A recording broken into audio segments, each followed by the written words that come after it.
কোরবানির গুরুত্বপূর্ণ অনেকগুলা মাসালা বলা হবে, একদম মন দিয়ে শুনবেন মাসালাগুলা। প্রথম কথা, সামর্থ্য হওয়ার পরে যদি কেউ কোরবানি না করেন, মুসনাদে আহমদের একটা বর্ণনা আছে, 16 নম্বর খণ্ড 120 নম্বর পৃষ্ঠা। রসুল্লাহ সাল্লাহ আলি সাল্লাম বলেন, মান ওয়াজাদা সাআ, কারো যদি সামর্থ্য থাকে, থাকার পরেও আলাম ইউদাহি, সে কোরবানি দেয় না, সামর্থ্য আছে কোরবানি দেয় না, ফালা ইয়াকরাবান্না মুসাল্লানা, সে যেন আমাদের ঈদগাহে না আসে। রসুল্লাহ সাল্লাহ সাল্লাম বলেন, সামর্থ্য থাকার পর যদি কেউ কোরবানি না দেয়, সে যেন আমাদের ঈদগাহে না আসে। এখন কোরবানি কার উপর ওয়াজিব, খুব মন দিয়ে শুনবো আমরা। প্রাপ্তবয়স্ক সুস্থ মস্তিষ্ক সম্পন্ন ব্যক্তি, প্রাপ্তবয়স্ক সুস্থ মস্তিষ্ক সম্পন্ন ব্যক্তি, সে যদি নেশাব পরিমাণ মালের মালিক হয়, তার উপর কোরবানি দেওয়া ওয়াজিব।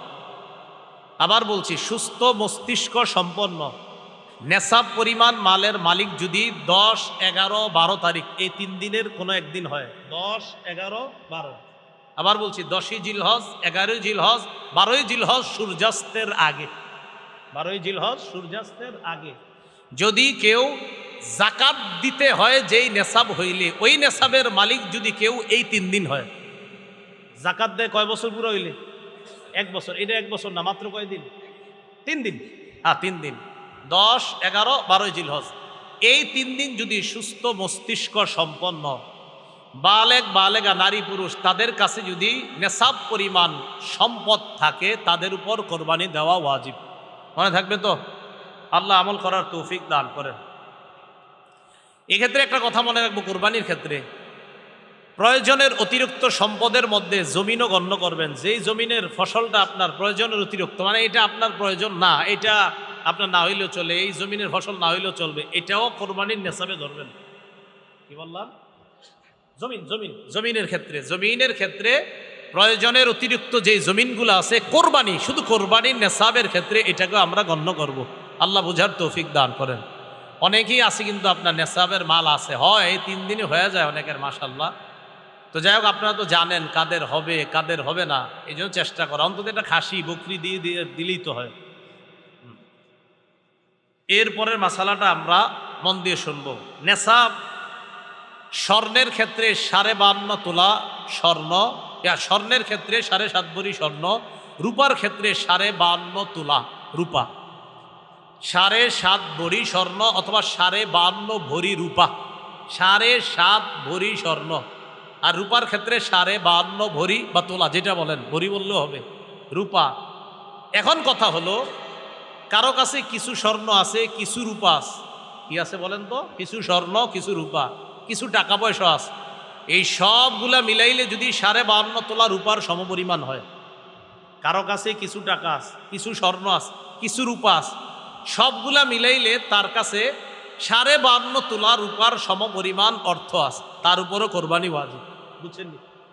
কারো কাছে কিছু স্বর্ণ, কিছু রূপা, কিছু টাকা পয়সা, এই সবগুলা মিলাইলে যদি 52.5 তোলা রূপার সমপরিমাণ টাকা হয়, এক্ষেত্রে স্বর্ণ বলবো না, 52.5 তোলা রূপার সমপরিমাণ যদি অর্থ হয়, তার উপরও কোরবানি ওয়াজিব। আল্লাহ আমল করার তৌফিক দান করেন। মাসালা, কোরবানির নেশাবের ক্ষেত্রে জাকাতের মতো কি পূর্ণ 1 বছর থাকতে হবে? না, পূর্ণ 1 বছর থাকতে হবে না। কোরবানির নেশাব শুধুমাত্র আপনার 10, 11, 12 এই 3 দিন জিলহজের। আর জিলহজের 12 তারিখ কি পর্যন্ত জানি? হ্যাঁ, সূর্যাস্ত পর্যন্ত, এই 3 দিন। এবার আসেন নাবালেগের কোরবানি। নাবালেগের পক্ষ থেকে কোরবানি দেওয়া যাবে কিনা? নাবালেগ যদি নেশাব পরিমাণ মালের মালিক হয়, নাবালেগ যদি নেশাব পরিমাণ মালের মালিক হয়, শিশু কিশোর অথবা সুস্থ মস্তিষ্ক সম্পন্ন ব্যক্তি না, এমন ব্যক্তির টাকা পয়সা আছে। একটা ব্যক্তির মাথা ঠিক নেই, 3 তলা 4 তলা বাড়ি আছে, কথার কথা, এর নামে আছে, হয়তো অন্যরা তাকে দেখাশোনা করে, তাহলে শিশু কিশোর তাদের টাকা আছে কোরবানি দেওয়ার মতো, নেশাব পরিমাণ মালের মালিক তারা। আরেকজন যার সুস্থ মস্তিষ্ক নাই কিন্তু টাকা আছে, নেশাব পরিমাণের মাল, এই সম্পদ আছে যেটা দিয়ে কোরবানি দেওয়া যায়, তাদের উপর কোরবানি ওয়াজিব না। বলেন, তাদের উপর কোরবানি? তাহলে বলেন তো, কোনো শিশুর নেশাব পরিমাণ মাল আছে, কোরবানি ওয়াজিব না। কোনো অসুস্থ, যার মস্তিষ্কটা সুস্থ না, তারও নেশাব পরিমাণ মাল আছে, কোরবানি ওয়াজিব। কারণ কোরবানি ওয়াজিবের জন্য শর্ত হলো মস্তিষ্ক সুস্থ হতে হবে, সুস্থ মস্তিষ্ক সম্পন্ন বালেগ মুসলমান হতে হবে। আল্লাহ মাসালাগুলো মনে রাখার তৌফিক দান করেন। মুসাফিরের কোরবানি, কোনো ব্যক্তি 48 মাইল দূরে যাওয়ার নিয়তে নিজের গন্তব্য থেকে বের হয়েছে, বর্তমান হিসাব অনুযায়ী প্রায় 78 কিলোমিটারের কাছাকাছি। 78 কিলোমিটার, কিলো যেটা আপনাদের এই রাস্তাঘাটে এখন লাগায় রাখে কিলো, তাহলে 48 মাইল, বলেন 48 মাইল, আর কিলো হইলে প্রায় 78 কিলোর কাছাকাছি। যদিও 72 কিলো অনেকে বলে, কিন্তু আসল সম্ভবত আপনার সঠিক মাসালাটা হবে 78 কিলোর কাছাকাছি হওয়া। এরপর ওলামায়ে কেরাম আছেন, তাহকিক করার তো অবশ্যই সুযোগও থাকে।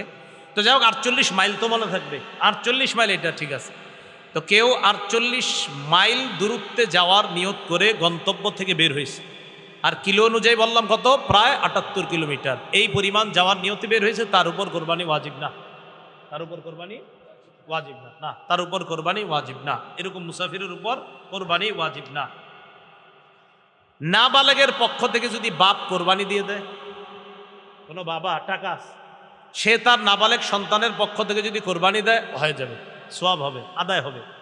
কোনো বাবা তার নাবালেগ সন্তানের পক্ষ থেকে কোরবানি দিলে কোরবানি হয়ে যাবে। বলেন এটা মুস্তাহাব, বলেন হুকুমটা কি? এই আমলটা যে করবে বাবা শিশুর পক্ষ থেকে, এটার নাম ওয়াজিব হবে না মুস্তাহাব? হ্যাঁ মুস্তাহাব। কোনো নাবালেগের পক্ষ থেকে তার বাবা যদি কোরবানি দিয়ে দেয়, বলেন তো আপনারা এটার হুকুমটা কি হবে? মুস্তাহাব। মাশাআল্লাহ। দরিদ্র ব্যক্তির কোরবানির হুকুম, এর একটু মন দিয়ে শোনেন। দরিদ্র ব্যক্তির কোরবানির হুকুমটা খুব মন দিয়ে শোনেন। প্রথম কথা, দরিদ্র ব্যক্তির উপর কোরবানি ওয়াজিব না, কারণ তার কাছে নেশাব পরিমাণ সম্পদ নাই। কিন্তু যদি সে কোরবানি করার নিয়তে কোনো পশু ক্রয় করে, আপনি কি কইছি, কিন্তু আপনি কিনছেন, দরিদ্র ব্যক্তি, তার উপর কোরবানি ওয়াজিব না, কিন্তু উনি কোরবানির নিয়তে একটা পশু কিনছে, তাহলে কোরবানি ওয়াজিব হয়ে যাবে এটা দেওয়া। দরিদ্র ব্যক্তি যার উপর কোরবানি ওয়াজিব না, তিনি যদি কোরবানির নিয়তে পশু ক্রয় করে, তার জন্য এই কোরবানি পশুটা কোরবানি করা ওয়াজিব হয়ে যায়। মনে থাকবেনি? তাহলে বলেন তো, দরিদ্র ব্যক্তির উপর কি কোরবানি ওয়াজিব না? যদি কিনে, তাহলে ওই পশু কোরবানি করা কি হয়ে যায়? ওয়াজিব হয়ে যায়। আল্লাহ বুঝার তৌফিক দান করেন। কেউ কোরবানির দিনগুলোতে যদি আপনার ওয়াজিব কোরবানি দিতে না পারে, তার উপর কোরবানি ওয়াজিব হয়েছে। 10, 11, 12 সূর্যাস্ত পর্যন্ত আপনার কেউ যদি কোরবানি দিতে না পারে, আবার বলছি, কেউ যদি কোরবানির দিনগুলোতে ওয়াজিব কোরবানি দিতে না পারে, কোরবানি ওয়াজিব কিন্তু আপনি দিতে পারেন নাই, ইতিমধ্যে কোরবানির দিন শেষ হয়ে গেছে, 10 গেল, 11 গেল, 12 চলে গেছে, শেষ, কিন্তু আপনার উপর ওয়াজিব ছিল, দেন নাই, এখন কি করবেন? এখন আপনি একটা ভালো মানের খাসির সমপরিমাণ মূল্য সৎকা করে দিবেন। একটা ভালো মানের খাসির সমপরিমাণ মূল্য, এখনো কিনেন নাই, পশু কিনেন নাই। ও এক্ষেত্রে মনে রাখবেন, আপনার উপর কোরবানি ওয়াজিব, এখনো আপনি পশু ক্রয় করেননি। কোরবানি ওয়াজিব হয়েছে কিন্তু পশু কিনেন নাই। ইতিমধ্যে 10 গেল, 11ই জিলহজ গেল, 12ই জিলহজ চলে গেল, এখন আপনি কোরবানির পশু কিনেন নাই, কোরবানিও দেন নাই। সেক্ষেত্রে আপনি কি করবেন বলেন তো? আপনি একটা ভালো মানের ছাগলের মূল্য সৎকা করে দিবেন, সৎকা করে দিবেন। সেক্ষেত্রে কি করবেন? জীবিত পশুটা আবার মন দিয়ে বুঝেন। তাহলে এবার আপনাদেরকে জিজ্ঞাসা করি, কারণ এখানে আরেকটা মাসালা বলবো ইনশাল্লাহ। 1 নাম্বার, কোরবানি ওয়াজিব, 10, 11, 12 এই 3 দিনের মধ্যে পশু কিনেন নাই, কোরবানি দেন নাই, কি পরিমাণ মূল্য সৎকা করে দিবেন? ছাগলের। আচ্ছা, আপনি কোরবানির পশু কিনছেন, 10, 11, 12 চলে গেল, কোরবানি দেন নাই, এখন কি করতে হবে? জীবিত এই পশুটা সৎকা করে দিবেন। কথার কথা, 10, 11, 12 পরে ওই পশু আপনি জবাই করে ফেলছেন, এটা কিনছিলেন কোরবানির জন্য, কোরবানির জন্য কেনা পশুটা 10, 11, 12 পরে আপনি জবাই করছেন, এখন কি করবেন? ওলামায়ে কেরাম মাসালা দিল, ভাই আপনার তো মূল্য এই পশুর সমপরিমাণ মূল্য সৎকা করা ওয়াজিব ছিল। ভাই না, আমি তো পশুই কিনছি। ও আচ্ছা, তাহলে তো জীবিত পশুটা দেওয়া আপনার ওয়াজিব ছিল। ভাই আমি তো জীবিত পশু দেই নাই, পশু তো আমি জবাই করছি, এখন কি করব? এখন মাসালা হলো, এই পশুর যে গোস্তগুলা, এই গোস্তগুলা আপনি সৎকা করে দিবেন, তবে সৎকা করার সময় মাপতে হবে। মাপার পর দেখবেন কত টাকা হয়। যদি দেখেন পশু কিনছিলেন 20,000 টাকা দিয়া, গোস্ত মাইপা দেখেন 18,000, তাহলে পশুর এই গোস্ত 18,000-এর সমপরিমাণ গোস্ত সৎকা করার পর আরো 2,000 টাকা সৎকা করবেন। আল্লাহ জানে, বুঝছেন? বুঝছেন, মনে হয় বুঝছেন। বুঝছেন? হ্যাঁ, বুঝছেন না? আচ্ছা, বুঝলে আলহামদুলিল্লাহ। পশু কিনছেন, কেনার পরে কোরবানি দেন নাই, এখন 10, 11, 12-র পরে জবাই করছেন। ওলামায়ে কেরাম বলছে আপনি এটা জবাই করলেন কেন? জীবিত সৎকা করে দিতেন। হুজুর আমি তো ভুল করে ফেলছি, কি করবো এখন? ও আচ্ছা ঠিক আছে, গোস্তগুলাই সৎকা করে দেন। এখন আপনি গোস্তগুলা মাপছেন, মাইপা দেখলেন এই গোস্ত বর্তমানে 18,000, কথার কথা 18,000 হয়, কিন্তু পশু কিনছিলেন 20,000 টাকা দিয়া, তো 20,000 হইতে আরো বাকি কত? এই গোস্ত সৎকা করার পর আরো 2,000 টাকা সৎকা। বুঝেননি? আচ্ছা আচ্ছা, আল্লাহ বুঝার তৌফিক দান করেন। ঠিক আছে, এই মাসালাগুলো খুব আপনারা মনে রাখার চেষ্টা করবেন।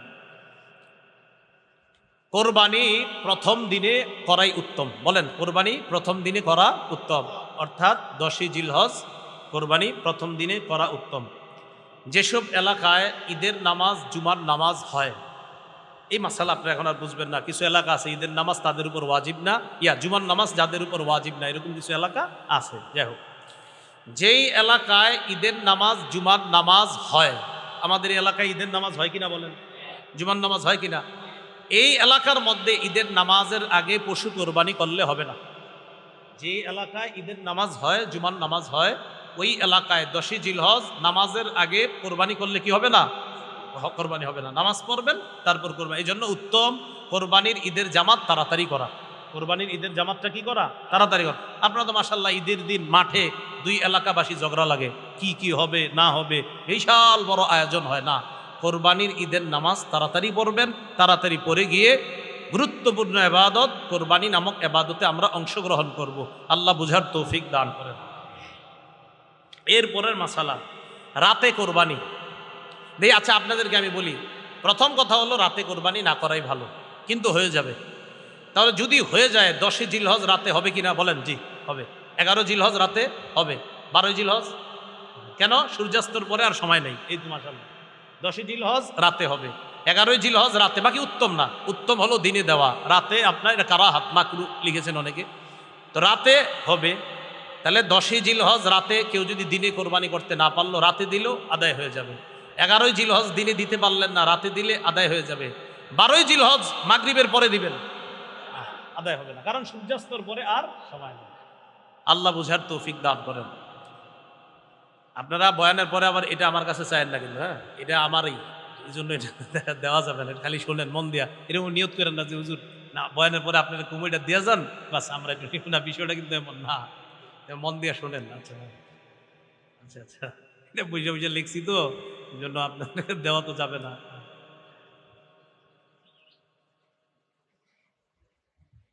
পশুর কোরবানি করার ক্ষেত্রে একজন ধনী মানুষ পশু কিনছে, আর একজন গরিব মানুষের উপর তো কোরবানি ওয়াজিব না। খুব মন দিয়ে শোনেন, ধনী মানুষ পশু কিনছে, কেনার পর চুরি হয়ে গেছে, হারায় গেছে। ধনী মানুষ পশু কিনছে, কেনার পর চুরি হয়ে গেছে, হারায় গেছে। তো মাশাআল্লাহ তিনি আরেকটা কিনবেন, বাস কেনার পর এখন কিছুদিন পরে হারানো পশুটা ফিরে আসছে, চোরে দিয়ে গেছে বা কোনোভাবে ফিরে আসছে। এটা কিনছেন, হারায় গেছে, চুরি হয়ে গেছে। কিছুদিন পর চুরিকৃত পশুটা ফিরে আসছে, আবার এদিক দিয়ে আরেকটা গেছেন, এখন পশু হইল কয়টা? দুইটা। এক্ষেত্রে আপনার ইচ্ছা, আপনি যেটা মন চায় এটা কোরবানি দিবেন, দুইটার একটা কোরবানি দিয়ে দিলেই হয়ে যাবে। কিন্তু গরিব মানুষ, ওনার উপর কোরবানি ওয়াজিব ছিল না, উনি কিনছে। বলেন উনি কি করছে? কিনছে। এখন উনি কেনার পর ওনার পশুটা চুরি হয়ে গেছে, তার উপর আর কোরবানি ওয়াজিব না, কারণ লা ইউকাল্লিফুল্লাহু নাফসান ইল্লা উসআহা, যেহেতু তার উপর এটা চাপাচাপি করা হবে না। তো তিনি কিনছিলেন, কেনার পর এটা হারায় গেছে, এখন উনি কি করছে? আরেকটা কিনছে। ওনার উপর ওয়াজিব ছিল না, কিন্তু আরেকটা কিনছে। প্রথমটাই কিনা ওনার জরুরি ছিল না, কিন্তু প্রথমটা কিনছে। কেনার পর চুরি হইল, চুরি হওয়ার পর উনি আরেকটা কিনছে, আরেকটা কেনার পর চুরিকৃত পশুটা ফিরে আসছে। তাহলে ধনী মানুষের পশু ছিল, পশু হয়ে গেল দুইটা, একটা দিলে হয়ে যায়।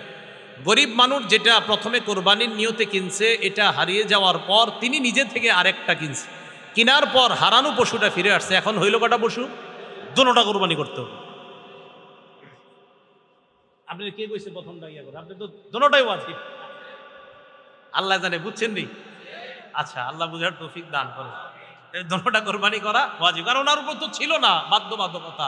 উনি প্রথমটাও বাধ্য ছিল না, কিনছে। দ্বিতীয়টাও উনি বাধ্য ছিলেন না, এরপরেও কিনছে।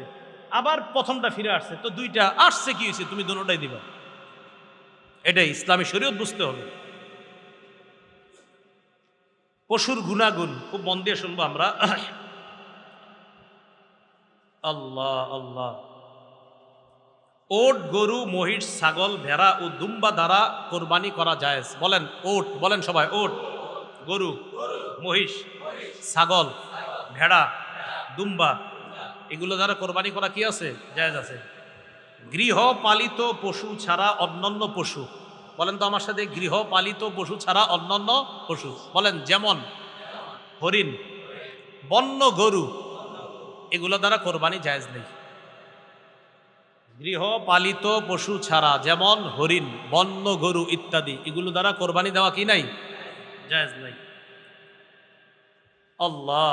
এখন কথা হলো, কোরবানির ক্ষেত্রে নারী পুরুষ, নারী পুরুষ মানে গরু, গাবি, ছাগল, খাসি, যেই পশু দ্বারা কোরবানি করা জায়েজ, সেটা নর হোক নারী হোক, সেটা নর হোক নারী হোক, যেই পশু দ্বারা কোরবানি করা জায়েজ, এটা নর হোক নারী হোক, এটা দ্বারা কোরবানি করা জায়েজ।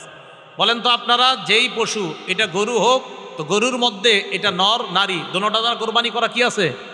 ছাগলের মধ্যে আপনার বকরি, খাসি, উভয়টা দ্বারা কোরবানি করা জায়েজ আছে। তাহলে এই ক্ষেত্রে আপনার ওই নারী পুরুষ ওই কথা বলা বা এগুলা করা, এগুলো কোনো সমস্যা নেই, জায়েজ আছে। এখন ওট, ওটের কমপক্ষে 5 বছর বয়স হতে হবে। বলেন, ওট কমপক্ষে কয় বছর বয়স হবে? 5 বছর বয়স হতে হবে। গরু, মহিষ কমপক্ষে 2 বছরের হতে হবে আমাদের বাংলাদেশে। বলেন, গরু, মহিষ কমপক্ষে কয় বছর? 2 বছর। ছাগল, ভেড়া কমপক্ষে 1 বছর হতে হবে। ওট কয় বছর? গরু কয় বছর? মহিষ, ছাগল, ভেড়া, দুম্বা 1 বছর কমপক্ষে হতে হবে।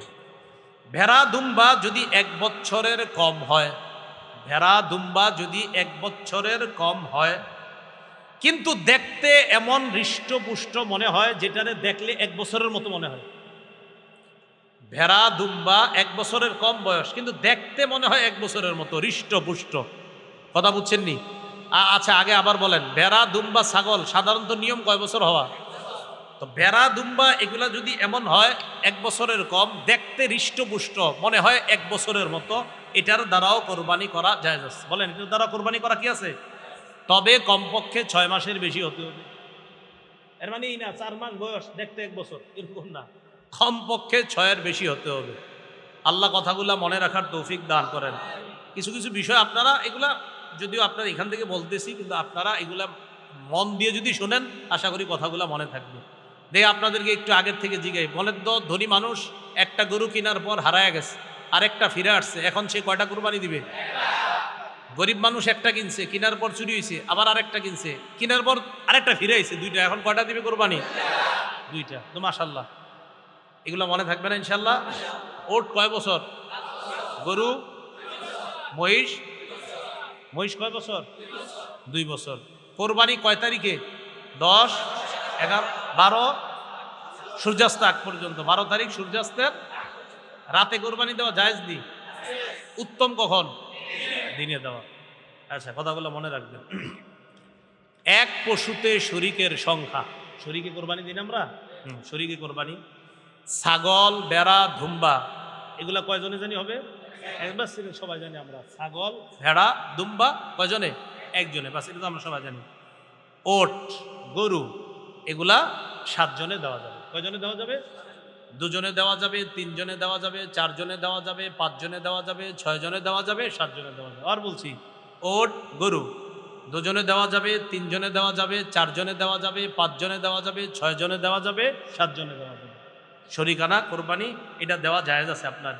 এক্ষেত্রে আমরা তিরমিজির 1502 নম্বর হাদিসটা মনে রাখতে পারি। জাবির ইবনে আব্দুল্লাহ রাদিয়াল্লাহু তাআলা আনহুর বর্ণনা, তিনি বলেন, নাহান্না মা রাসূলিল্লাহি সাল্লাল্লাহু আলাইহি সাল্লাম, আমরা রাসূলুল্লাহ সাল্লাল্লাহু আলাইহি সাল্লামের সাথে কোরবানি করেছি। ইয়াউমাল হুদাইবিয়া, আমাল হুদাইবিয়া, হুদাইবিয়া যুদ্ধের সময়। আল বাদানাতা আন সাবআতিন ওয়াল বাকারাতা আন সাবআতিন, ওট করেছি 7 জনের পক্ষ থেকে, গরুও করেছি 7 জনের পক্ষ থেকে। ওট করেছি 7 জনের পক্ষ থেকে, গরুও করেছি 7 জনের পক্ষ থেকে। আচ্ছা, সাতজন মিলে যদি কোরবানি করে, এক্ষেত্রে অংশ বন্টন কিভাবে হবে? সাতজনে করুক, পাঁচজনে করুক, তিনজনে করুক, অংশ বন্টন সমান সমান হবে। বলেন অংশ বন্টন। হ্যাঁ, এক্ষেত্রে আপনারা তো জানেনই, কেউ যদি মনে করেন 50,000 টাকার একটা কোরবানি গরু, একজন দিছে 20,000, একজন দিছে 20,000, আরেকজন দিছে 20,000, হলো কত? 40। আরেকজন দিছে 10,000, কত হলো?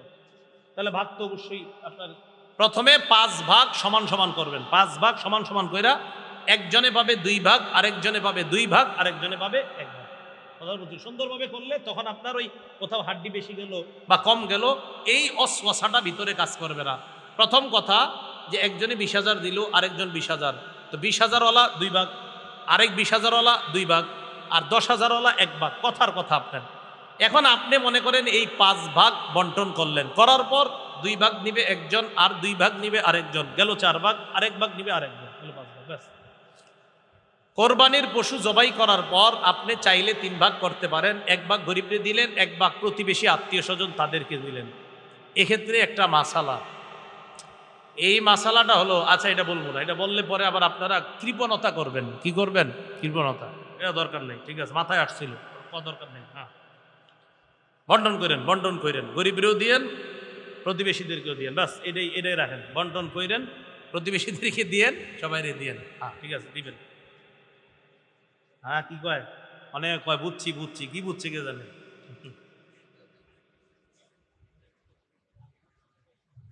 হ্যাঁ, কি বুঝছে? আচ্ছা আচ্ছা। নিয়ত, কোন অংশীদারের নিয়তে যদি উল্টা পাল্টা থাকে, কোন অংশীদারের নিয়তে যদি উল্টা পাল্টা থাকে, তিনি যদি নিয়ত করে আমার নিয়ত শুধুমাত্রই গোস্ত খাওয়া, আল্লাহরে খুশি করার উদ্দেশ্য এই নিয়ত যদি না থাকে, তাহলে তার কোরবানি সহি হবে না। তার কোরবানি কি হবে না? সহি হবে না। এই ব্যক্তিকে অংশীদার যদি আমরা বানাই, শরিকদের কারো কোরবানি সহি হবে না। কোনো ব্যক্তির নিয়ত গলত, শুধু গোস্ত খাওয়ার নিয়ত, তিনি একা কোরবানি দিলেও কোরবানি হবে না। তারে যদি শরিক বানাই, শরিকদের কারো কোরবানি হবে না। আল্লাহ এই জাতীয় শরিক থেকে বাঁচার তৌফিক দান করেন।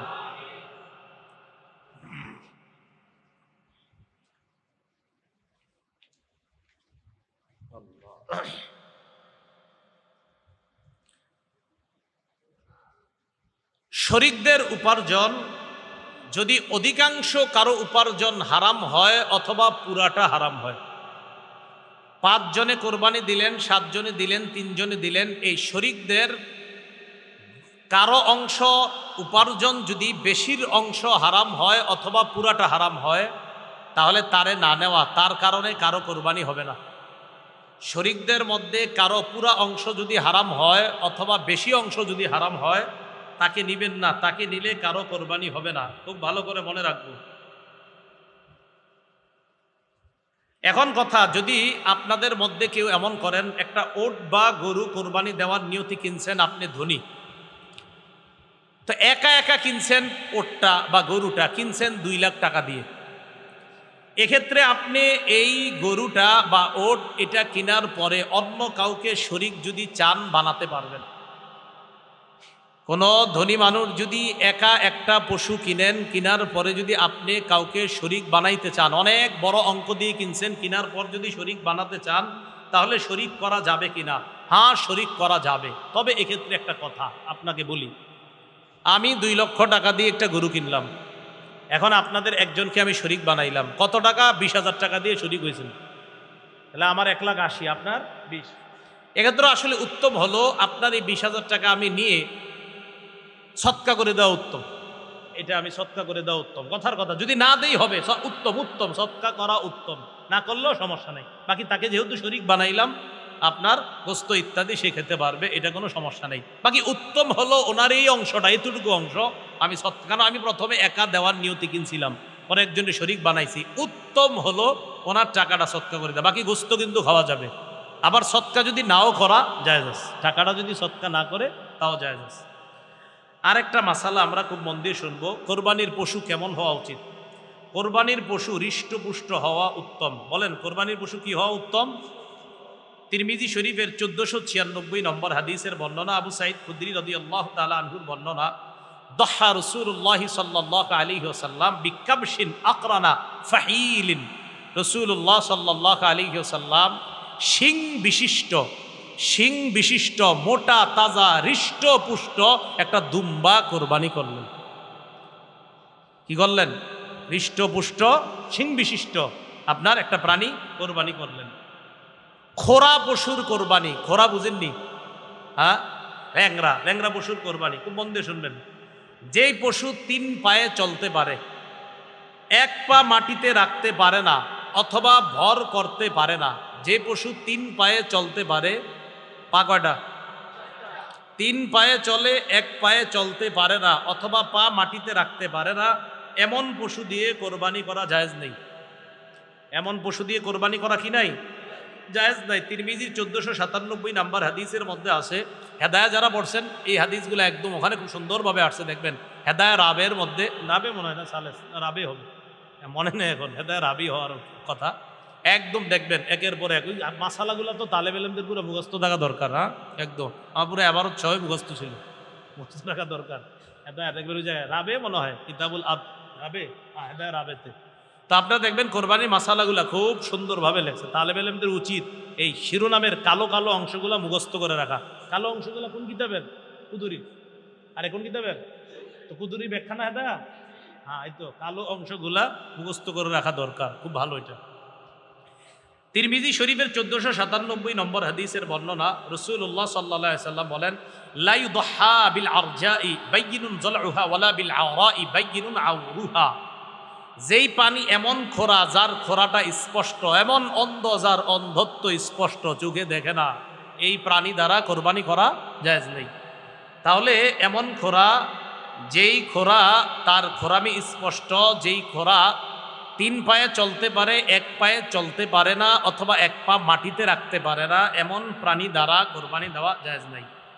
দাঁত নাই যে পশু, মন দিয়ে শোনেন, দাঁত নাই, যে পশুর একটি দাঁতও নাই অথবা এত বেশি দাঁত পড়ে গেছে ঘাস বা খাদ্য ইত্যাদি চিবিয়ে খেতে পারে না, এমন পশু দ্বারা কোরবানি করা জায়েজ নেই। আবার শুনেন, যে পশুর দাঁত একেবারে নাই অথবা এমন কিছু দাঁত আছে যেই দাঁত দ্বারা সে ঘাস বা খাদ্য চিবাতে পারে না, ভালোভাবে চিবিয়ে খেতে পারে না, এমন পশু দ্বারা কোরবানি করা জায়েজ নাই।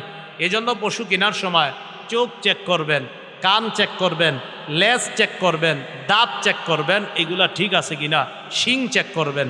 আল্লাহ সকলকে পশু কেনার ক্ষেত্রে সতর্কতা অবলম্বন করার তৌফিক দান করেন। কোরবানি দিব না।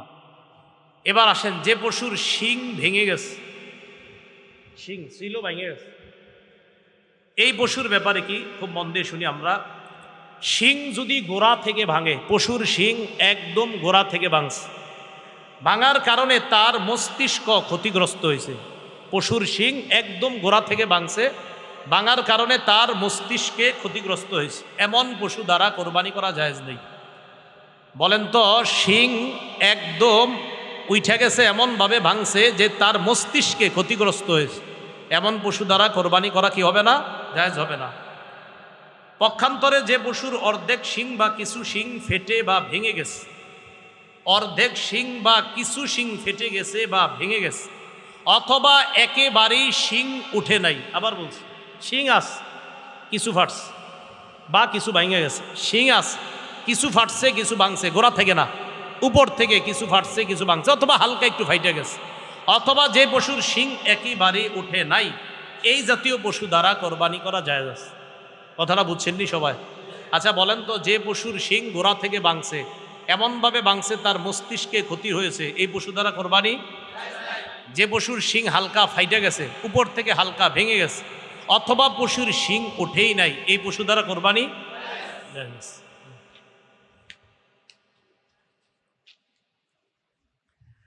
কান কাটা বা লেজ কাটা পশু, কান কাটা বা লেজ কাটা পশু, যে পশুর লেজ বা কোনো কান অর্ধেক বা তার চেয়ে বেশি কাটা, সে পশু দ্বারা কোরবানি করা জায়েজ আছে কিনা। আবার শুনি প্রশ্নটা, যে পশুর লেজ বা কোনো কান অর্ধেক বা তার চেয়ে বেশি কাটা, বলেন লেজ বা কান, এই লেজ বা কান অর্ধেক কাটা বা তার চেয়ে বেশি কাটা, এই পশু দ্বারা কোরবানি জায়েজ নাই।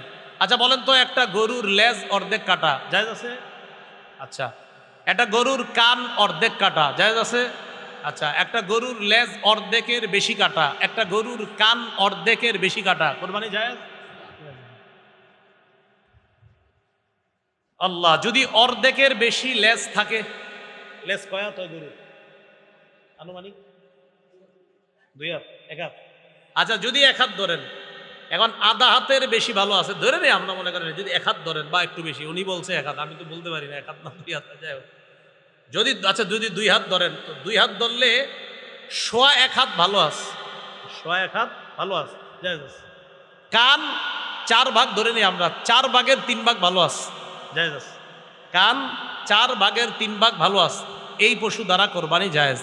লেজ 4 ভাগ ধরেন, কথার কথায় 3 ভাগ বেশির অংশ ভালো আছে, এটা দ্বারা জায়েজ আছে। আর বলেন তো, অর্ধেক যদি খারাপ থাকে কান বা লেজ, কোরবানি জায়েজ?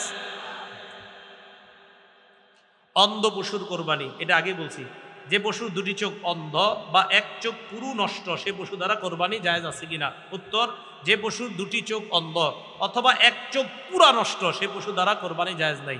বলেন তো, গরুর 2 চোখ আছে, একটা পুরা নষ্ট, জায়েজ? 2 চোখ পুরা অন্ধ, জায়েজ? জায়েজ নেই। গর্ভবতী পশুর মাসালা শুনি।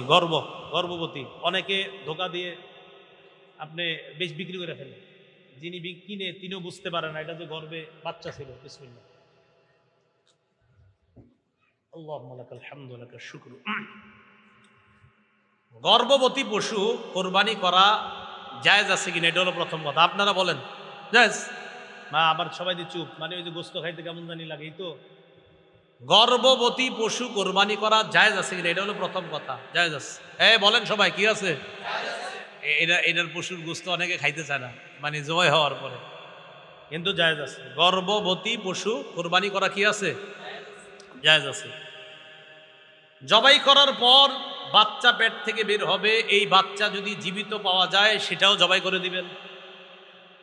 গর্ভবতী পশু জবাই করলেন, জবাই করার পর পেটের বাচ্চা বের হয়েছে, এটা যদি জীবিত বের হয় এটাতেও জবাই করবেন। এটার কি করবেন? জবাই করবেন।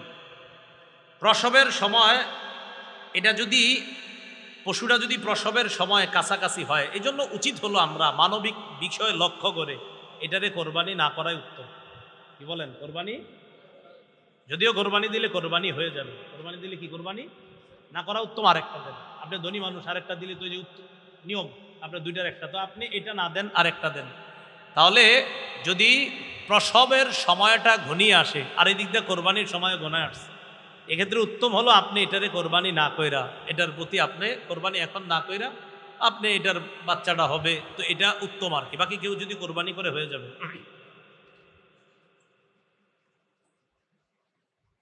কোরবানির নিয়তে ভালো পশু কিনছেন, কেনার পর যদি এমন কোনো দোষ দেখা যায় যার কারণে কোরবানি জায়েজ হবে না, তাহলে এই পশু দ্বারা কোরবানি জায়েজ হবে না। কোরবানির নিয়তে পশু কিনছেন, কেনার পর এমন দোষ দেখা গেছে, কোরবানির পশু কিনছেন, দেখছেন ভালো আছে, বাসায় আনার পর দেখেন এটার লেজ অর্ধেকের বেশি কাটা, কান অর্ধেকের বেশি কাটা, কথার কথা, মানে যেই পশু দ্বারা কোরবানি হয় না, কিনছেন ভালো পশু, কেনার পর দেখেন ওই ত্রুটিগুলা পাওয়া যাচ্ছে, যেগুলো এতক্ষণ আমরা বললাম, এই ত্রুটি যদি পাওয়া যায় কেনার পর, এটা দ্বারা কোরবানি হবে না, আদায় হবে না। এক্ষেত্রে আপনি আরেকটা পশু কোরবানি দিতে হবে। গরিব মানুষ হইলে তার আরেকটা আপনার ত্রুটিযুক্ত যে পশু, ওটা দ্বারা কোরবানি করতে পারবে। এই ক্ষেত্রে একটা মাসালা খুব ভালো করে শুনি। একজনের ধনী মানুষ, আরেকজন গরিব মানুষ। ধনী মানুষ কেনার পর ত্রুটিগুলা দেখা দিচ্ছে, তার জন্য আরেকটা পশু কিনতে হবে, এটা দ্বারা কোরবানি করা যাবে না। এক্ষেত্রে গরিবের জন্য একটু ছাড়, গরিব মানুষ এই ত্রুটিযুক্ত পশুটাই কোরবানি করতে পারবে। গরিব মানুষ ত্রুটিযুক্ত পশুটাই কোরবানি করতে পারবে, তার উপর আরেকটা লাগবে না। পশুর বয়সের ব্যাপারে বিক্রেতার কথা। আপনাদের এই বাজারের নাম কি? জানতে গরু কিনবেন, রায়পুর বাজারে আব্দুর রহিম নামক বিক্রেতা বলল, নেন হুজুর, গরুটা এটা 2 বছরের বেশি। 2 বছরের বেশি আপনার এটা বইলে বিক্রি করতে আসছি, মন দিয়ে শুনেন।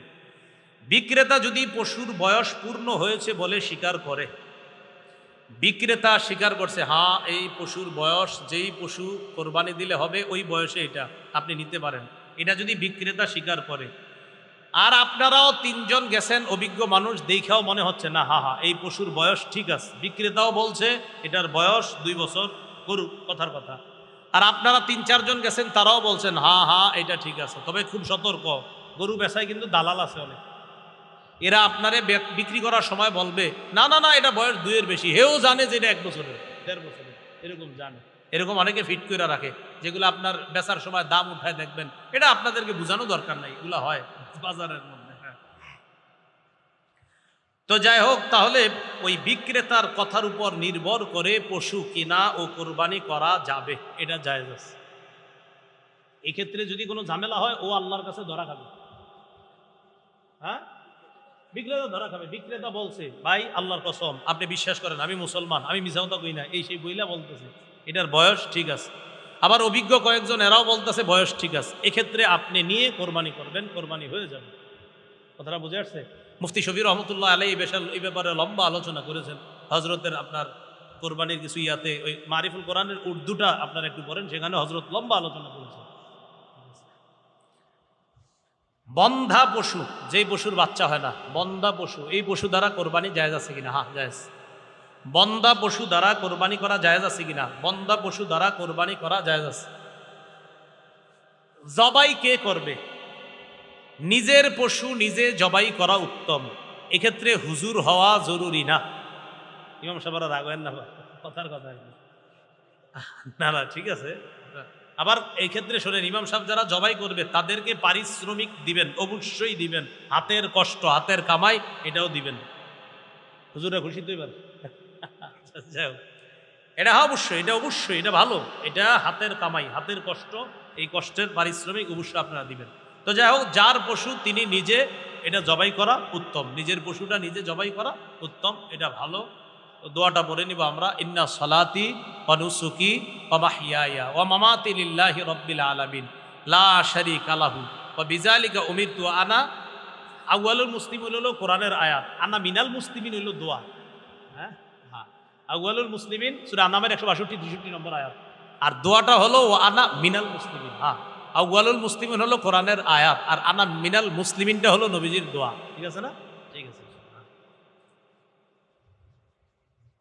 জবাইয়ে একাধিক ব্যক্তি যদি শরিক হয়, খুব মন দিয়ে শুনবো, জবাই করার ক্ষেত্রে যদি একাধিক ব্যক্তি শরিক হয়, ওলামায়ে কেরাম যখন জবাই করতে যায়, পশুর গলার মধ্যে এইভাবে না থাকেন, চাকুটা ছুরিটা রাখার পর পাশে যিনি কসাই বা কেউ থাকে, উনি কি করেন, হুজুর আপনি একটু ছোঁয়া দিয়ে যান, বাকিটা আমি দেখতেছি। আরে হয় কিনা?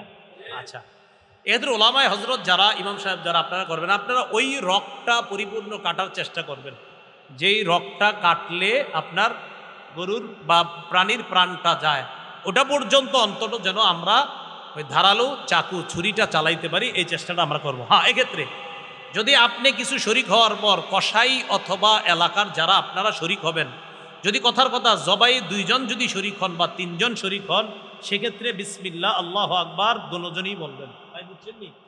আপনি 2 জন শরিক হইলেন, হুজুর আপনি ছোঁয়া লাগান, আমি আসি, হুজুরে ছোঁয়া লাগাইলে হুজুরও বিসমিল্লাহ আল্লাহু আকবার বলবে, আপনি ছোঁয়া লাগাবেন, আপনিও বিসমিল্লাহ আল্লাহু আকবার বলবেন। আরে বুঝছেন নি? হ্যাঁ, বিসমিল্লাহ আল্লাহু আকবার আপনিও বলবেন। হাদিসে আছে আপনার, আনাস ইবনে মালিক থেকে বর্ণনা, রাসূলুল্লাহ সাল্লাল্লাহু আলাইহি ওয়াসাল্লাম আপনার বিকাবশাইনে আমলাহাইন, দহা বিকাবশাইনে আমলাহাইন, রাসূল সাল্লাল্লাহু আলাইহি ওয়াসাল্লাম 2টা প্রাণী জবাই করেছে, সাম্মা ওয়া কাব্বারা, রাসূল সাল্লাল্লাহু আলাইহি ওয়াসাল্লাম বিসমিল্লাহ আল্লাহু আকবার বলেছেন। তো যাই হোক, এক্ষেত্রে আমরা বিসমিল্লাহ আল্লাহু আকবার, বিসমিল্লাহটা অবশ্যই বলবো, এই কথাটা আমরা মাথায় রাখবো। আরেকটা বিষয়, বলার সময় আমরা গ্রামগঞ্জের অনেক মানুষ এমন করি, যদিও এটা আপনারা না বুঝেই করেন। আব্দুর রহমান ভাই আপনার গরু কিভাবে কোরবানি দিব বলেন? তা আব্দুর রহমান আরো 4-5 জন আছে, ওনারা এসে বলে হুজুর নামগুলো এখানে লেখা আছে, এই 5 নামেই কোরবানি হবে, বলি কিনা? এটা পৃষ্ঠাতে, হুজুর এই 5 নামে হবে নেন, এই 7 নামে হবে, এই 3 নামে হবে নেন, এরকম হয় কিনা? আচ্ছা, এক্ষেত্রে আমরা বাংলাটা এভাবে না বলে আমরা বলবো, বলেন আমার সাথে বলেন, বলেন এই 5 জনের পক্ষ থেকে, বলেন এই 3 জনের পক্ষ থেকে, আমার পক্ষ থেকে, আমার আব্বার পক্ষ থেকে আল্লাহর নামে জবাই করব। তাহলে 3 নামে এভাবে বলবো না, আমরা বলবো 3 জনের পক্ষ থেকে আল্লাহর নামে, 5 জনের পক্ষ থেকে আল্লাহর নামে। তিনজনের পক্ষ থেকে আল্লাহর নামে। এখন থেকে যদিও এটা মানুষ না বুঝেই করতো যে হুজুর আসলে তো উদ্দেশ্য এটাই আল্লাহর নামে জবাই, কিন্তু ওই না বুঝা বইলা ফেলে আর কি, হুজুর 3 নামে 5 নামে, এবার বলবো আমরা বলবো 3 নামের পক্ষ থেকে আল্লাহর নামে, 5 নামের পক্ষ থেকে আল্লাহর নামে। ওদারা মনে থাকবে না ইনশাল্লাহ? তাহলে বলেন তো কার নামে জবাই হবে? কার পক্ষ থেকে বলেন? আমাদের। কার নামে জবাই হবে আর কাদের পক্ষ থেকে? এবার সুন্দরভাবে বলি, বলেন কার নামে জবাই? কার পক্ষ থেকে? বলেন বান্দার পক্ষ থেকে। কার পক্ষ থেকে? কার নামে? কার পক্ষ থেকে? এবার মনে রাখবো তো, আর ঝামেলাগুলো হয় না আমাদের। কোরবানির পশু দিকে, পশু যেটা, এটা জবাই করার আগে উপকৃত হওয়া যাবে কিনা? আপনি কিনে আনছেন, এখন এটা হাল চাষ করতে নিয়ে গেল, কথার কথা, এটা আনছেন, যেহেতু আনছি আমার ঘরে 5-6 দিন থাকবো, এটা 10-12 দিন বান্ধা রাখলাম, তো কালকে সকালে নিয়ে যাই একটু হাল চাষ করি, দেখি না কেমন হয়, খুব মন দিয়ে শুনি, দুধ ইত্যাদি আসবে, আসবে ইনশাল্লাহ আসবে, একটু সবুর করেন, সব আসবে। কোরবানির পশু কেনার পর বা নির্দিষ্ট করার পর তা থেকে উপকৃত হওয়া জায়েজ আছে কিনা, এটা হলো কথা। না, জায়েজ নেই। বলেন, পশু কেনার পর তা থেকে উপকৃত হওয়া কি নাই? জায়েজ নাই। হাল চাষ করা, আরোহণ করা, পশম কাটা ইত্যাদি, আপনি এটার উপরে একটু বইলেন, বইয়া দেখলেন, আমার একটা ছবি তোলা ফেসবুকে দাও, এগুলো করবেন না, ঠিক আছে না ইনশাল্লাহ? এগুলো আমরা করব না। আর কোরবানির দিন তো মাশাল্লাহ জবাই কইরা ওই গায়ে রক্ত ফেসবুকে দিয়ে দেয়, মানে আমি বুঝি না এটার ফায়দা কি, এইটা করেন কেন? আপনি কার জন্য জবাই করছেন? ওরা দেখাইলেন সবাই, এই যে আমি আল্লাহর জন্য জবাই করছি। যদি সত্যি আল্লাহর জন্য কইরা দেয় থাকেন, এটা আপনি ভালো জানেন। ফেসবুকে যারা এটা দেন, কয়জনে এই নিয়তে যে দেখো আল্লাহরে খুশি করলাম, ছুরিটা এমনি রয়ে রাখছেন আর রক্ত একটু লেগে রয়েছে দিকে, এগুলো করেন না আসলে, এগুলো বাড়াবাড়ি হয়ে যায় আমাদের, আসলে সত্যি বাড়াবাড়ি হয়। কি দরকার আছে বলেন? বাড়াবাড়িগুলো আমাদের না করা, আল্লাহ হেফাজত করেন। কোরবানির পশুর দুধ, এটাও একটা উপকার। দুধ খাওয়া একটা উপকার না? আরে কয় উপকার না? হ্যাঁ, দুধ এমন খাদ্য, যেই খাদ্য মানুষের খাদ্যের চাহিদাও পূরণ করে, পানির চাহিদাও পূরণ করে। পৃথিবীর একমাত্র খাদ্য যেই খাদ্য মানুষের খাদ্যের চাহিদা পূরণ করে, পানির চাহিদা পূরণ করে। সবচেয়ে বড় প্রমাণ, আমরা সবাই নাবালেগ অবস্থায় শুধু দুধ পান করছি। আমরা সবাই 2 বছরের আগে শুধু দুধ পান করছি। ওই দুধ দিয়ে আল্লাহ এই বাচ্চা অবস্থায়, শিশু অবস্থায় আমাদের খাদ্য পানি উভয়টার চাহিদা রব কুদরতিভাবে পূরণ করে দিয়েছেন। আল্লাহ বলেন, মিন বাইনি ফারথিউ ওয়া দামিন লাবানান খালিসান সাইগাল লিশারিবিন। শোনো, এই দুধ আমি কোত্থেকে বের করি জানো? কয় 2 নাপাকের মাঝখান থেকে, একটা হলো গোবর, আরেকটা হলো রক্ত। কয় মানুষ একটু ভাবো, আমি গোবর নামক নাপাক আর রক্ত নামক নাপাক, এই 2 নাপাকের মাঝখান থেকে গরু ঘাস খায়, এই ঘাস দিয়া গরুর রক্ত হয়, এই ঘাস দিয়া গরুর গোবর হয়, এই রক্ত আর গোবর 2 নাপাকির মাঝখানে আমি আল্লাহ ওই খাদ্য দিয়েই তোমাদের জন্য পৃথিবীর শ্রেষ্ঠ পবিত্র দুধ তৈরি করি। দুধে গোবর আর রক্ত আসেনি? আরে দুধে আসে গোবর রক্ত। আল্লাহ কয়, আমার কুদরত বুঝো এবার। রক্ত পাক না নাপাক? গোবর পাক না নাপাক? আল্লাহ কয় 2 নাপাকের মাঝখান থেকে পৃথিবীর সবচেয়ে শ্রেষ্ঠ পবিত্র খাদ্য আমি বের করি। আল্লাহর কুদরত আর কেমনি দেখবেন? দুধ, কোরবানির পশুর দুধ, এটা পান করা যাবে কিনা খুব মন দিয়ে শুনেন। কোরবানির পশুর দুধ পান করা যাবে না। বলেন, কোরবানির পশুর দুধ পান করা যাবে না। এখন কথা হলো, জবাইয়ের সময় কাছায় গেছে, আগামীকাল কোরবানি, 1 দিন পরে কোরবানি, 2 দিন পরে জবাইয়ের সময় কাছায় গেছে। এক্ষেত্রে যদি পশুর দুধ দহন না করি, পশুটার কষ্ট হবে। দহন না করলে পশুটার কষ্ট হবে, কারণ দুধ দহন না করলে কষ্ট হবে। সেক্ষেত্রে প্রথমে চেষ্টা করব ঠান্ডা পানি তার ওলানের মধ্যে দিব। বলেন, ঠান্ডা পানি ওলানের মধ্যে দিব। ঠান্ডা পানি দুধের ওলানে, পশুর ওলানে দিলে তার কষ্টটা কম হয়। তার কষ্ট কি হয়? কম হয়, এবং দুধ বন্ধ অনেকটা হয়ে যায়। তো ঠান্ডা পানি আমরা ওলানের মধ্যে দিব। কথা বুঝে আসছে? ঠান্ডা পানি ওলানের মধ্যে দিব, এটা হলো প্রথম কথা।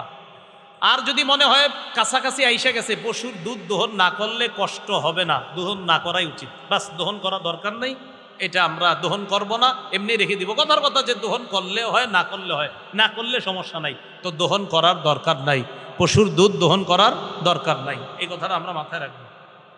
দহন যদি করে ফেলি, সেক্ষেত্রে কি করব? গরুর দুধ দোহায় ফেলছি, চটকা করে দিব। দোহায় ফেললে কি করব? চটকা করে দিব। শরিক যারা আছি আমরা এগুলা খাবো না। এখন কথা হলো, আপনারা 4 জনে মিললে একটা পশু ক্রয় করছেন। কয়জনে মিলে? 4 জনে। চতুর্থ জনের নাম আব্দুর রহমান। আব্দুর রহমানের বাড়িতে পশুটা আপনি পালতে দিছেন। তো দুধের পশুটা কার বাড়িতে? আব্দুর রহমানে কি করছে, একদিন পশুর দুধ দোহায়া নিজে খাইলে। খাওয়ার পরে চাঁদপুরের এক আলেম বলে ফেলছে, আপনি খাইছেন? ইন্নালিল্লাহ। হ্যাঁ। আপনি কেন খাইলেন? খাইলেছেন কি করবো? কটুক খাইছেন? আধা কেজি পরিমাণ হইব, মানে 1 পা। ওই পরিমাণ মূল্য সৎকা করবে, ওই পরিমাণ মূল্য সৎকা করবে। ভাই মাসালা মনে থাকবে? প্রথম কথা বলেন, দুধ খাওয়া যাবে? যদি দুধ না দোহাইলে কষ্ট না হয়, দোহানো যাবে? যদি দোহায়া ফেলে কি করবে? যদি কোরবানি দাতা যিনি উনি খায়া ফেলে, মূল্য সৎকা। কি কিনলে সৎকা করবে? বলেন, সবাই বলেন, কি সৎকা করবে? মূল্য সৎকা করবে। আগের মাসালা থেকে একটা মাসালা আমরা আলোচনা করি আবার। পশু কিনলেন, পশু ক্রয় করলেন আপনি কোরবানি দেওয়ার নিয়তে। 10, 11, 12 জিলহজ কোরবানি দিতে পারেন নাই। মাঝখানের থেকে একজন বলেন 10, 11, 12 এই 3 দিনে পশু কিনছেন কোরবানি দেওয়ার নিয়তে, কিন্তু পশুটা কোরবানি করতে পারেন নাই। যে কোনো একজন বলেন, কি করতে হবে? জীবিত না মৃত? জীবিত। আচ্ছা, যদি জবাই করে ফেলে ভুলে 3 দিনের পরে অন্য আরেকজন বলেন, তাহলে কি করবে? কিভাবে সৎকা করবে? আচ্ছা আচ্ছা, মাশাআল্লাহ। হ্যাঁ, এই তো মাশাআল্লাহ মনে রাখছে। তাহলে ওই গোস্তটা সৎকা করে দিবে। গোস্ত যদি কম হয় মাপলে, মাইপা যদি দেখা যায় না আরো 2-3 হাজার টাকা লাগবে এটার সমপরিমাণ হইতে, ওই পরিমাণ সৎকা হবে। মাশাআল্লাহ, যাক আপনারা ভালো, খুব ভালো পরিচয় দিতেছেন, ভালো। শরিকের একজন মরে গেছে, 4 জনে মিলে কোরবানি দিবেন, একজন মারা গেছে। 7 জনে মিলে কোরবানি দিবেন, একজন মারা গেছে। শরিকের মধ্যে একজন যদি মারা যায়, সেক্ষেত্রে কি করণীয়? এক্ষেত্রে করণীয় হলো, তার ওয়ারিস যারা, ওয়ারিসদের মধ্য থেকে যারা আছে, এই ওয়ারিসরা যদি মৃত ব্যক্তির পক্ষ থেকে কোরবানি করার অনুমতি দেয়, তাহলে করে ফেলবেন। বলেন, 7 জনে মিলে গরু কিনলাম, একজন মারা গেছে, আছে কয়জন? যিনি মারা গেছে তার পক্ষ থেকে আমরা কোরবানি করব কিনা, তার ওয়ারিসদেরকে জিজ্ঞাসা করব। আব্দুর রহমান, আব্দুর রহিম, তোমাদের আব্বা তো মারা গেছে, তো তিনি তো আমাদের সাথে শরীক ছিলেন, আমরা কি তার পক্ষ থেকে কোরবানি করে দিব? তোমার আব্বাও 20,000 টাকা দিয়েছিলেন। তারা যদি বলে হ্যাঁ চাচারা আপনারা দিয়ে দেন, তাহলে কোরবানি কি করে দিবেন? করে ফেলবেন, এটা কোনো সমস্যা নাই। আর যদি তার সন্তানরা বলে না, আমাদের আব্বা যে টাকাটা দিছি 20,000 টাকা, ওই টাকার কোরবানির অনুমতি আমাদের পক্ষ থেকে নাই, তাহলে এক্ষেত্রে কি করবেন? তাদেরকে ওই বাবার টাকাটা ফেরত দিয়ে দিবেন। বাবার টাকাটা কি করে দিবেন? কেন বলেন তো? কারণ ওই বাবার টাকার মালিক এখন ওয়ারিস না। টাকার মালিক কারা? ওয়ারিসরা মালিক। এজন্য ওয়ারিসরা যদি অনুমতি দেয়, ওই মৃতের পক্ষ থেকেই ওই মৃতের পক্ষ থেকেই কোরবানি করবেন। আর যদি অনুমতি না দেয়, অবশ্যই টাকাটা আপনারা বাকি 6 জন মিলে ফেরত দিয়ে দিবেন। এটা মনে রাখবো ইনশাআল্লাহ। কোরবানির পশু জবাই করলেন, জবাই করার পর একটু আগে আমরা একটা মাসালা জানছি যে এটারে জীবিত জবাই করে দেওয়া। যদি জীবিত বের হয়, এটাও জবাই করা। উত্তম হলো জবাই না করে সৎকা করে দেওয়া। বলেন, উত্তম হলো জবাই না করে বাচ্চাটাকে কি করে দেওয়া? সৎকা করে দেওয়া উত্তম।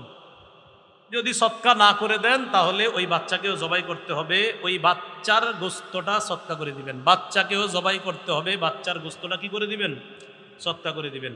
মৃত ব্যক্তির পক্ষ থেকে কোরবানি জায়েজ আছে কিনা? হ্যাঁ, জায়েজ আছে। রাসূলুল্লাহ সাল্লাল্লাহু আলাইহি সাল্লামের সাহাবী আলী রাদিয়াল্লাহু তাআলা আনহু আন্নাহু কানা ইউদাহি বিকাবশাইনি আহাদুহুমা আনিন নবী সাল্লাল্লাহু আলাইহি সাল্লাম ওয়াল আখারু আন নাফসি।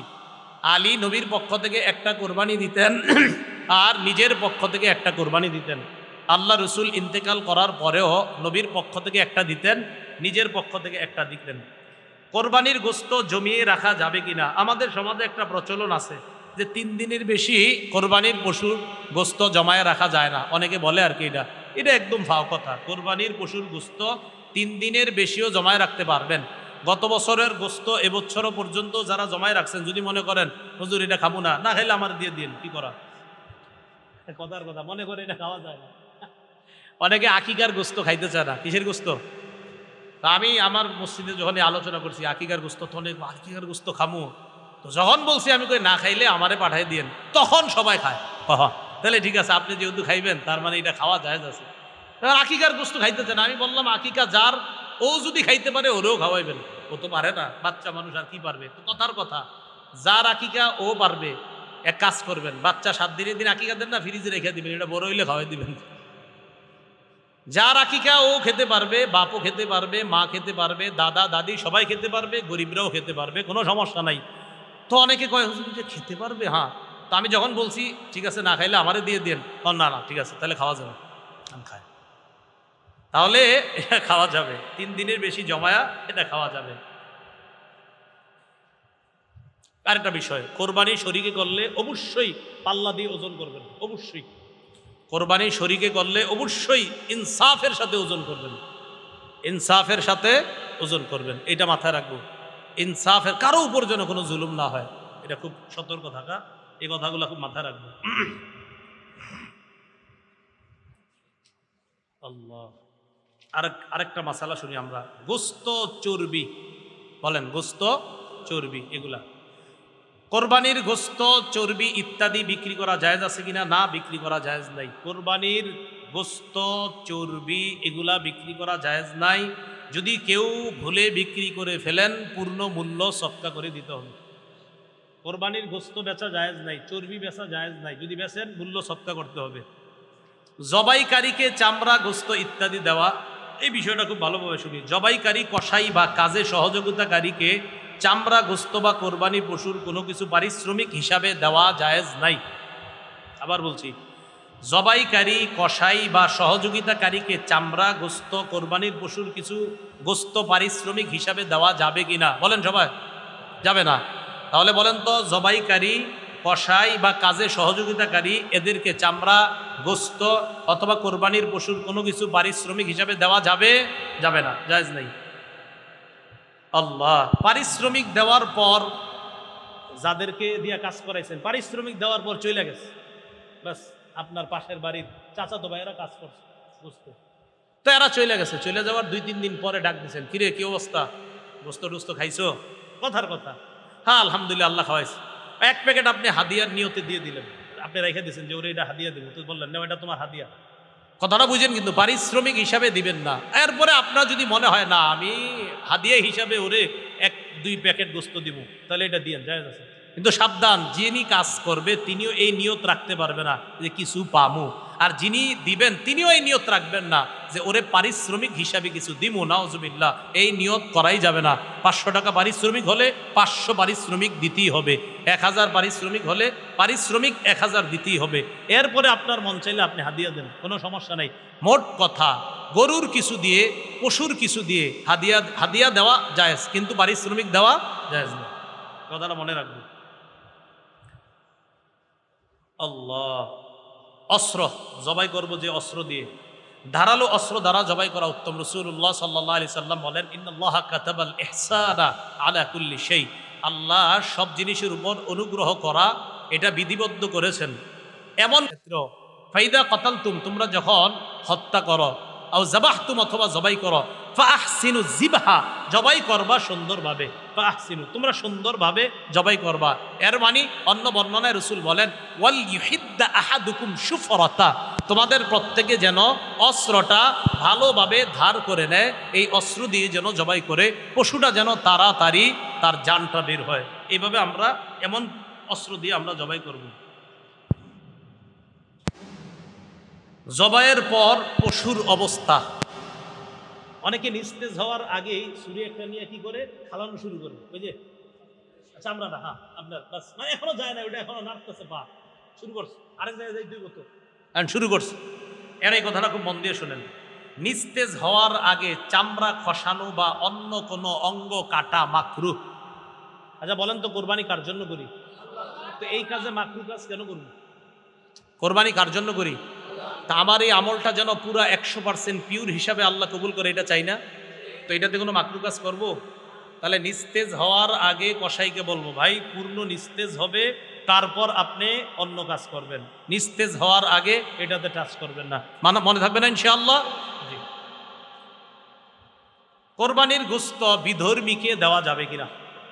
কোরবানির গোস্ত বিধর্মীকে, প্রতিবেশী অনেক বিধর্মী থাকে না, তাদেরকে দেওয়া যাবে কিনা? কোরবানির গোস্ত হিন্দু ও অন্যান্য ধর্মাবলম্বী যারা আছে, বিধর্মী ইত্যাদি, গরিব যদি হয় বা প্রতিবেশী হয়, তাদেরকে দেওয়া কি আছে? জায়েজ আছে। বিধর্মী অন্যান্য ধর্মাবলম্বীদেরকে তারা যদি খায়, দেওয়া জায়েজ আছে, দেওয়া জায়েজ আছে। অন্য কারো ওয়াজিব কোরবানি এটা আদায় করতে যদি চাই, এটা কি হুকুম? মন দিয়ে শুনি।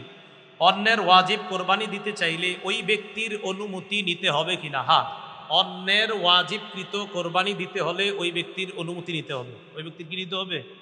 অনুমতি নিতে হবে, অন্যথায় ওই ব্যক্তির কোরবানি আদায় হবে না। এক্ষেত্রে স্বামী বা পিতা স্ত্রী বা সন্তানের বিনা অনুমতিতে তার পক্ষ থেকে কোরবানি করে, তাহলে তাদের কোরবানি আদায় হয়ে যাবে। আবার বলছি, স্বামী বা পিতা, বলেন স্বামী বা পিতা। স্বামী হয় কার? বলেন স্ত্রীর। বলেন স্বামী হয় কার? স্বামী স্ত্রীর অনুমতি ছাড়া কোরবানি দিতে, কথা স্ত্রী কোরবানি দিতেছে, হয়ে যাবে। পিতা হয় কার? বলেন সন্তানের। আরে পিতা হয় কার? পিতা সন্তানের অনুমতি ছাড়া দিয়ে দিছে, হয়ে যাবে। আল্লাহ জানে, বুঝছেননি? কোরবানি দাতার অনুমতি ছাড়া কোরবানি দেওয়া জায়েজ নেই। এক্ষেত্রে স্বামী যদি স্ত্রীর অনুমতি ছাড়া দেয়, বাবা যদি সন্তানের অনুমতি ছাড়া দেয়, জায়েজ। মনে থাকবে না ইনশাল্লাহ? হ্যাঁ, জায়েজ আছে। পাগল পশুর কোরবানি, পাগলা গরু আছে না, পাগল পশুর কোরবানি, পাগল পশু কোরবানি করা জায়েজ আছে। তবে যদি এমন পাগল হয় যে ঘাস পানি দিলে খায় না, মাঠেও চরে না, তাহলে সেটা দ্বারা কোরবানি জায়েজ নেই।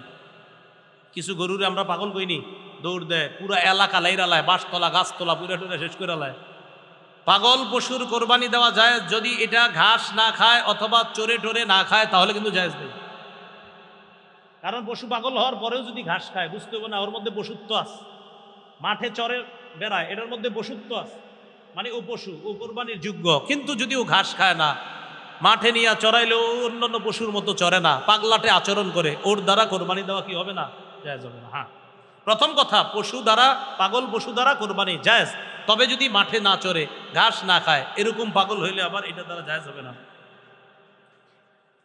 কোরবানির গোস্ত খাওয়া, কোরবানি দাতার জন্য নিজের গোস্ত খাওয়া মুস্তাহাব। মাশাআল্লাহ, একটা হুকুম জানলাম, কোরবানির গোস্ত খাওয়া কি মুস্তাহাব। কোরবানির দাতা যিনি, তিনি কোরবানির গোস্তটা খাওয়া এটা মুস্তাহাব। অনেকের অ্যালার্জি থাকে, গরুর গোস্ত খান না, এটা খায়া লাইবেন কয়েক পিস, সমস্যা নেই।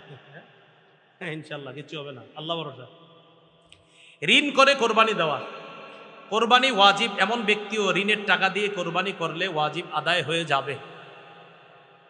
এমনি আপনার উপর কোরবানি ওয়াজিব, আবার যদি আপনি ঋণের টাকা দিয়ে কোরবানি দেন, কথার কথা, তাও কোরবানি ওয়াজিব আদায় হয়ে যাবে। আপনি তো জানেন যে আমি ঋণ হইলে কি হবে, 5-10 লাখ টাকা অনেক আছে না, অনেকে লেনদেন করে, ওনাদের তো ব্যাপার নাই, এই ঋণ আদান প্রদান হয়ে থাকে। দেখবেন অনেক ব্যবসায়ী আছে প্রতিনিয়ত তাদের 5-10 লাখ ঋণের আদান প্রদান। তো এই জাতীয় ব্যক্তিরা ঋণের টাকা দিয়ে যদি কোরবানি দেয়, আদায় হয়ে যাবে। উনি তো জানে যে আমি তো টাকা দিয়েই দিব, আদায় হয়ে যাবে। হাজিদের উপর ঈদুল আজহার কোরবানি, যে সকল হাজি কোরবানির দিনগুলোতে মুসাফির থাকবে তাদের উপর ঈদুল আজহার কোরবানি ওয়াজিব নয়। যে সকল হাজি কোরবানির দিনগুলোতে মুসাফির থাকবে, আচ্ছা এটা অন্য মাসালা। আপনার যদি মুসাফির থাকে, এখন মাসাল্লাহ হাজি সাহেবরা আর মুসাফির না, ওখানে যাওয়ার পরে নিয়ত করে আপনার প্রায় 30 দিনের নিচে কেউ না, অনেকে আছে 10 দিন থাকে, 15 দিনের নিচে হলে তো মুসাফির। তো অনেকে আছে আপনার 6 দিন 7 দিন থাকে, এটা ভিন্ন মাসালা। যদি মুসাফির না হয়, আর আমরা জানছি মুসাফিরের উপর কোরবানি ওয়াজিব হয় না। হ্যাঁ, তো যে সকল হাজি কোরবানির দিনগুলোতে মুসাফির থাকবে তাদের উপর ঈদুল আজহার কোরবানি ওয়াজিব না। কিন্তু যে হাজি কোরবানির কোনোদিন মুকিম থাকবে, সামর্থ্যবান হলে তার উপর ঈদুল আজহার কোরবানি দেওয়া জরুরি হবে। এটা এই মাসালাই এখন আদায় করে সবাই। নবী করিম সাল্লাল্লাহু আলাইহি সাল্লামের পক্ষ থেকে কোরবানি করা, সামর্থ্যবান ব্যক্তি রাসূল সাল্লাল্লাহু আলাইহি সাল্লামের পক্ষ থেকে কোরবানি করা উত্তম, এটা বড় সৌভাগ্যের বিষয়। সামর্থ্যবান ব্যক্তি রাসূলুল্লাহ সাল্লাল্লাহু আলাইহি সাল্লামের পক্ষ থেকে কোরবানি করা উত্তম, এটা সৌভাগ্যের বিষয়। আচ্ছা, খাসিকৃত ছাগল দ্বারা কোরবানি, খাসিকৃত বুঝেন না, খাসি করা হয় না, খাসি করা হয়, এটা কেমনে কই আপনাদেরকে, যাই হোক আর কি, খসিয়া যেটাকে বলা হয়, খাসিকৃত কোরবানি দ্বারা এই কোরবানি করা যাবে কিনা? খাসিকৃত ছাগল দ্বারা কোরবানি করা এটা জায়েজ আছে, উত্তম, কোনো সমস্যা নেই। জীবিত ব্যক্তির নামে কোরবানি, এর মানে হলো যেমনিভাবে মৃতের পক্ষ থেকে ইসালে সওয়াবের উদ্দেশ্যে কোরবানি করা জায়েজ, তেমনিভাবে জীবিত ব্যক্তির পক্ষ থেকেও ইসালে সওয়াবের উদ্দেশ্যে নফল কোরবানি করা জায়েজ আছে। এই কোরবানির গোস্ত দাতা ও তার পরিবারও খেতে পারবে। জীবিত ব্যক্তির পক্ষ থেকে নফল কোরবানি, অমুক জীবিত ব্যক্তির পক্ষ থেকে নফল কোরবানি দেওয়া জায়েজ আছে। এক্ষেত্রে কোরবানি দাতা ইত্যাদি সবাই গোস্ত খেতে পারবে।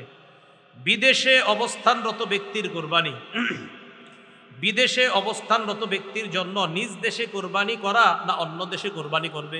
উত্তর, বিদেশে অবস্থানরত ব্যক্তির জন্য নিজ দেশে বা অন্য দেশে যে কোনো কোথাও কোরবানি জায়েজ আছে।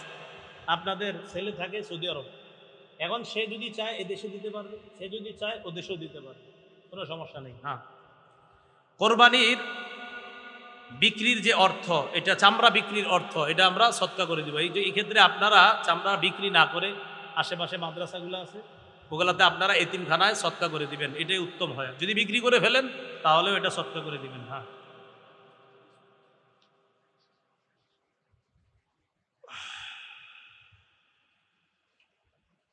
আচ্ছা, ঈদুল আজহার দিন এবছর কোরবানির নিয়ত আছে কাদের কাদের দেখি একটু, ইনশাল্লাহ, সমস্যা নেই। হ্যাঁ, আচ্ছা, ঈদুল আজহার দিন সর্বপ্রথম কোরবানির গোস্ত দিয়ে প্রথম খানা শুরু করা সুন্নত। ঈদুল আজহার দিন মানে আপনি কোরবানি দিবেন, তা আপনার জন্য উত্তম হলো, সুন্নত হলো সর্বপ্রথম কোরবানির গোস্ত দিয়ে খানা শুরু করা, এটা উত্তম।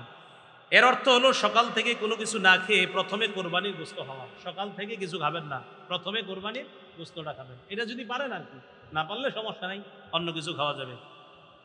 কোরবানির পশুর হাড় বিক্রি করা, কোরবানির মৌসুমে অনেক মহাজন কোরবানির হাড় ক্রয় করে থাকে। টোকাইরা বাড়ি বাড়ি থেকে হাড় সংগ্রহ করে তাদের কাছে বিক্রি করে, এদের ক্রয় বিক্রয় জায়েজ। টোকাইরা ক্রয় মানে আপনার নিয়ে গেছে, আপনার বাড়ির সামনে পড়ে রয়েছে, ওরা নিয়ে গেছে, ওরা বিক্রি করলে সমস্যা নেই। টোকাই বেচারা নিয়ে গেছে টুকরাই, এর মানে কেমন যেন ওরা আপনি দান করে দিচ্ছেন। টোকাই নিয়ে গেছে মানে আপনি দান করে দিচ্ছেন। টোকাই যদি হাড় ইত্যাদি নিয়ে বিক্রি করে তাহলে এটা জায়েজ আছে, এটা কোনো সমস্যা নেই। আল্লাহ, কিন্তু কোন কোরবানি দাতার জন্য নিজ কোরবানির কোনো কিছু এমনকি হারও বিক্রি করা জায়েজ হবে না, করলে মূল্য সৎকা করে দিতে হবে। এ কথা ভালো করে আমরা মনে রাখবো। মহাজনরা কোনো কোরবানি দাতার থেকে, মহাজনরা জানেন কি কোরবানি দিছে, ওনার থেকে আপনারা এটি কিনবেন না, এটা ঠিক না। এই বিভিন্ন বড় বড় হোটেল মালিকদেরকে এগুলো বলে দিবেন, এটা ঠিক না। কাজের লোককে কোরবানির গোস্ত খাওয়ানো, কোরবানির পশুর কোনো কিছু পারিশ্রমিক হিসাবে দেওয়া তো জায়েজ না, এটা আগে বলছি আমরা। পারিশ্রমিক হিসাবে কাজের লোককেও কোরবানি দেওয়া কোরবানির গোস্ত দেওয়া যাবে না। পারিশ্রমিক হিসাবে কাজের লোক, ঘরে কাজের লোককেও পারিশ্রমিক হিসাবে গোস্ত দেওয়া যাবে না। ঘরের অন্যান্য সদস্যরা কোরবানির গোস্ত যেমন খায় কাজের লোকও তেমন খাবে। কাজের লোক খায় কিনা ঘরে? খায়। তো এই যেমনিভাবে আমি দুপুরে খাই, রাতে খাই, কাজের লোকও খাবে, কিন্তু এরকম না যে তারা আমি পারিশ্রমিক দিতেছি, না, আমিও খাই, সেও খাচ্ছে, সমস্যা নেই। কিছু কিছু এলাকায় দরিদ্রদের মাঝে একটা প্রচলন আছে যে কোরবানির দিন আমগো তো সামর্থ্য নাই, মোরগ কোরবানি করি। কি কোরবানি? এই জাতীয় কুসংস্কার থেকে বেঁচে থাকবো। বলেন, এই জাতীয় কুসংস্কার থেকে কি করে থাকবো? বেঁচে থাকবো, এটা জায়েজ নাই। হ্যাঁ, কোরবানির দিন মোরগ জবাই করা জায়েজ আছে, হ্যাঁ আছে। আপনি মুরগি খাইতে মন চাইলে খাইবেন, কিন্তু কোরবানি না। এ বুঝছেন, কিন্তু আন্দাজি পেশ লাগায় না। আপনার মুরগি খাইতে মন চাইলে খাইবেন জবাই করা, কিন্তু কোরবানি না। বুঝছেন নি? মোরগ আসবে না কোরবানির দিন, মোরগ জবাই করো, আমার মন চাইছে খাইতে, মুরগি খাবো, সমস্যা নেই।